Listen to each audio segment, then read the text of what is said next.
और एक बात रईस साहब हमें बिठा लेनी चाहिए अपने जहन में कि बेगर्स आर नॉट चूजर्स। ये अगले की मर्जी है, जब वो भीख जो है वो 1 रुपया दे 10 रुपए दे, वो दे या ना दे। हम खुद ही अपने आप डिफेंसिव है, हम खुद ही अपने आप को दलील करने के लिए काफी है, तो दुनिया की जरूरत ही नहीं हमें दलील कराने के लिए। ये तो सर एक सीधी किस्म की FIR है हमारे खिलाफ। दोस्तों नमस्कार। आज इस वीडियो में पाकिस्तानी पत्रकार बहुत चिंतित हैं। वे इसलिए परेशान हैं क्योंकि FATF की नज़र में कुछ अनियमितताएं पाकिस्तान में पाई गई हैं।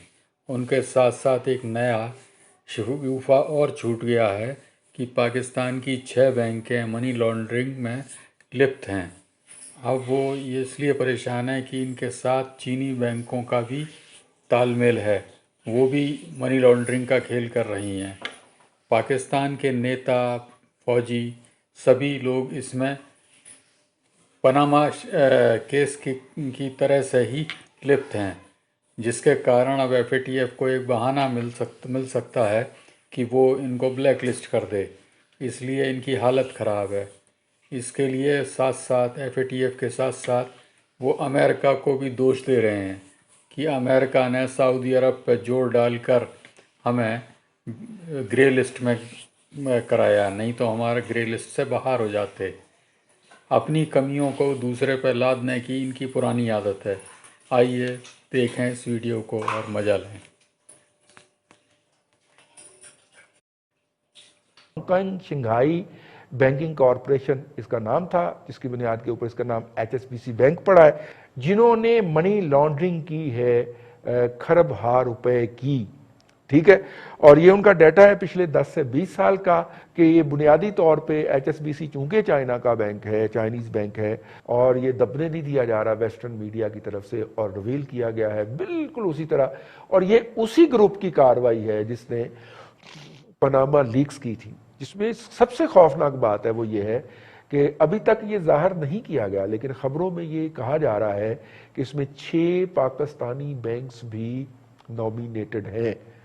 कौन से बैंक्स हैं ये नहीं बताया गया। जाहिर है जैसे जैसे इसकी मजीद परतें खुलेंगी, इसके मजीद कागजात पढ़े जाएंगे, तो उसमें हमें पता चलेगा।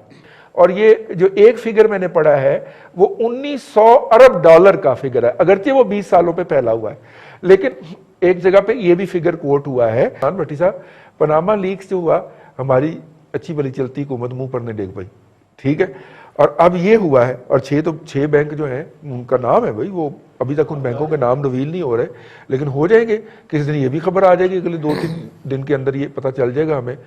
तो अब क्या गिरेगा सर? वो तो हमारी चलती हुकूमत गिर गई, फाइनेंशियली हम नेगेटिव ग्रोथ में चले गए, बैंकरप्सी के पास पहुंच गए, अब और क्या गिराना है यार आप? साहब देखें, हमारी जो मैशियत है वो बड़ी फ्रेजाइल है, लिक्विड है, बिल्कुल ही कभी इधर चली जाती है, वो तो हो गई ना जी, वो तो पास हो गई। अब उसको चूंकि सहारा देने के लिए कुछ इकदाम जारी हैं, वो इकदाम जो हैं कुछ लोगों को पसंद नहीं है, जिसमें जाहिर है पाकिस्तान दुश्मन कुव्वतें होंगी जिनको वो नहीं चाहते। और एक बात रही साहब, सबसे पहली बात यह है कि जो जितनी भी इस किस्म के जो मनी लॉन्ड्रिंग के इदारे हैं या मनी लॉन्ड्रिंग की कंपनीज हैं या मनी लॉन्ड्रिंग के ममालिक हैं, वो देखिए उसमें कौन सा मुल्क कौन कौन से हैं, वो हमारे तो जानने वाले हैं नहीं जी। हम उस पर बजा के वहाँ पे जो है शादियाने भी बजा लेते हैं कि जी हमने ये कर दिया, हमने वो कर दिया। और एक बात रही साहब हमें बिठा लेनी चाहिए अपने जहन में कि बेगर्स आर नॉट चूजर्स। ये अगले की मर्जी है, जब वो भीख जो है वो 1 रुपया दे 10 रुपए दे, वो दे या ना दे, ठीक है ना। हमारे पास चॉइस ही कोई नहीं है। वो कह देंगे कि जी 6 आपके बैंक मनी लॉन्ड्रिंग करते हैं, हम आई बाप करके हाथ जोड़ के वापस आ जाएंगे। हमने ये नहीं करना कि जी नहीं करते, हम डिफेंड करने की पोजीशन में भी शायद नहीं होंगे।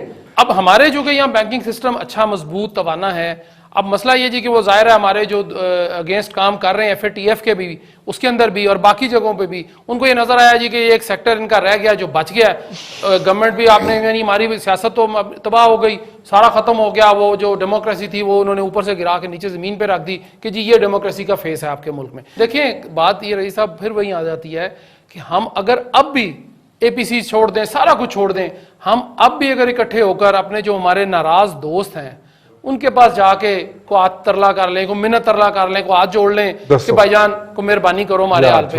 हम अपनी पाकिस्तान में अपोजिशन के साथ हाथ मिलाने को तैयार नहीं है, बिल्कुल ठीक, उनको फोन करने को तैयार नहीं है, उनके साथ बैठने को तैयार नहीं है। जिस ब्रीफिंग की आप कह रहे हैं कि MBS को हमने जो पहले तगड़ा हो ना, उनको फिर हाथ मिलाने की जरूरत नहीं रहती। ये भी ठीक हो गया। ब्रिगेडियर साहब, एलिस वेल्स को मैं 2018 से फॉलो कर रहा हूं, जब से अफगानिस्तान के मुज़ाकरात का आगाज हुआ है, और वो जब भी जाती है यहाँ से पाकिस्तान का विजिट करके, हर मुज़ाकराती दौर के अंदर वो आती रही है। वो कहती थी पाकिस्तान का वाहिद कंसर्न है और वो है सरहद पार से दहशतगर्दी। हालांकि हमारा तो सरहद पार से दहशतगर्दी मेन इशू तो नहीं था, हमारा मेन इशू तो FATF था, जिसके अंदर अमेरिका ने सऊदी अरब को रिस्ट्रेन करवा के हमें ग्रे लिस्ट में रखा। अमेरिकन प्रेशर अगर सऊदीज पे ना आता कि वो पाकिस्तान के लिए वोट ना करें, तो वो हमें वोट कर देते और हम ग्रे लिस्ट में से बाहर निकल आते। पिछले से पिछले सेशन की बात है, आप चूंकि इसके ऊपर बड़ा नजर रखे हुए हैं सर, हम क्यों नहीं उनको प्लीड करते कि जनाब हमारे ये FATF वाली डांग जो है ये परे करें। हम हमेशा ये कहते रहे हैं कि FATF जो है वो पाकिस्तान के खिलाफ एक पॉलिटिकल टूल के तौर पर इस्तेमाल होता है। अब ये जो है यूएस का जो डिपार्टमेंट है, treasury financial crime enforcement unit network जो है, उसकी ये रिपोर्ट है, और उसकी रिपोर्ट के अंदर इसको बेसिकली अल जजीरा ने सबसे पहले रिलीज किया है।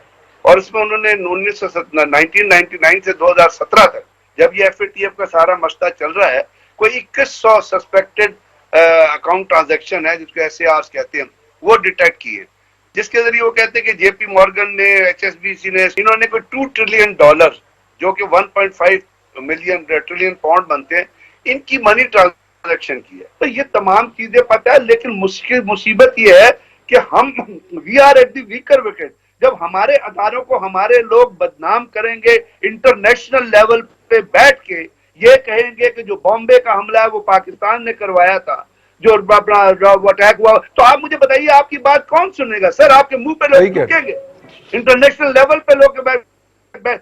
अब इंडिया हमारे प्राइम मिनिस्टर, उन्होंने हमारे झंडा लगाया था पीछे एक बंदे को, हमारे प्राइम मिनिस्टर साहब कहते हैं कि हमने ईरान के अंदर दहशतगर्दी करवाई। खेलना पड़ता है, अगर प्रोएक्टिव खेलेंगे।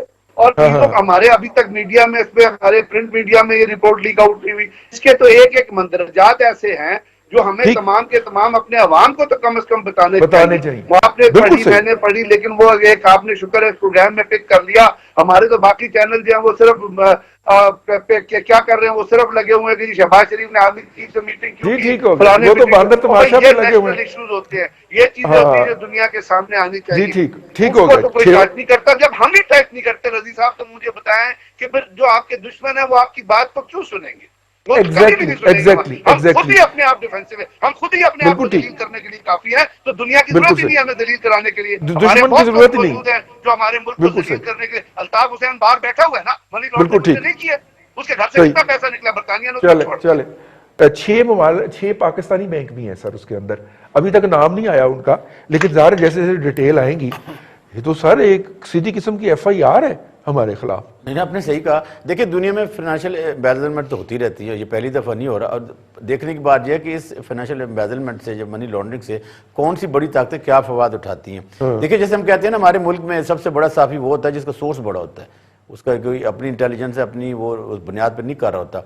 इसी तरह दुनिया में भी इस किस्म के जो चीज़ें होती हैं जानबूझकर ये शाया की जाती हैं, और के पीछे कुछ न कुछ दरपर्दा भी चीज़ें होती हैं। कई ममालिक को उन्होंने फाइनेंशियली कमज़ोर करना होता है, कईयों की इकॉनमी तबाह करनी होती है, कईयों पे जैसे FATF के इल्ज़ाम हैं जिससे हम पे लगे हुए हैं, उनको ग्रे एरिया में रखा जाता है। तो ऐसे तो इंडिया में भी बहुत कुछ हो रहा है, लेकिन उन पर तो कोई इल्ज़ाम नहीं लगाते, लेकिन हमें क्यों इस किस्म के इल्ज़ाम का सामना करना दिया गया? मुझे लगता है HSBC का भी रगड़ा बिल्कुल निकाल देंगे, और यही मामला हमारे बैंकों के जरिए होंगे, क्योंकि दुनिया के बहुत सारी ममालिक की मईशत भी मनी लॉन्ड्रिंग पे चल। हमारे यहाँ जो कुछ हुआ FATF में चले गए, हम पे भी यही इल्जाम लगे, और जो ममालिक बाहर बैठकर हमें ताकत के जरिए नहीं दबा सकते, तो फिर इस किस्म के वो टैक्टिक्स यूज करते हैं। इसीलिए तो कहते हैं कि 5th जनरेशन वॉर जो है ना, वो बड़ी टैक्टफुल है। आज भी हम ग्रे लिस्ट में हैं, और आज भी हम पे ये तलवार लटक रही है, और हम पे इल्जामात लगाते गए थे कि हम सरहद पार इस किस्म की कार्रवाइयों में मुलव्वस हैं।